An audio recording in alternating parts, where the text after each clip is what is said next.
సంఘ సేవకురాలి కూడా పని చేస్తున్నారు అందరికీ. మళ్ళీ ఉమెన్ ఎంపవర్మెంట్ అనే ఛానల్ని ప్రారంభించారు యూట్యూబ్లో. అది కూడా చాలా సక్సెస్ఫుల్గా రన్ అవుతుంది. జీవితంలో అందరికీ కొన్ని కట్టుబాట్లు ఉంటాయి. మా ఊళ్ళో చిన్నతనం నుంచి చాలా కట్టుబాట్లు. ఇన్ని కట్టుబాట్లలో కూడా ఇలాంటి వాళ్ళు పైకి రావడం, ఇలా డేర్గా బతకడము చాలా గర్వదగ్గ విషయమని నేను అనుకుంటున్నాను.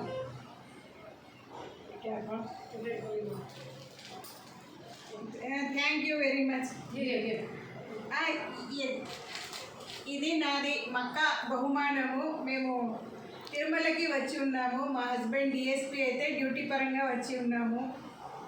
నేను నా తరఫు నుంచి మక్కా జానిమాలు. Very great gift for me. Mecca gift అంటే అసలు చాలా ప్రాణమైన వస్తువు నాకు ఇచ్చింది. చాలా ఇష్టమైనది మక్కా వస్తువు నాకు ఇచ్చిందంటే ఎన్ని కోట్లు ఇచ్చినా కూడా నాకు సాటిస్ఫాక్షన్ లేదు. మక్కా క్లాత్ ఇచ్చిందని దేవుడు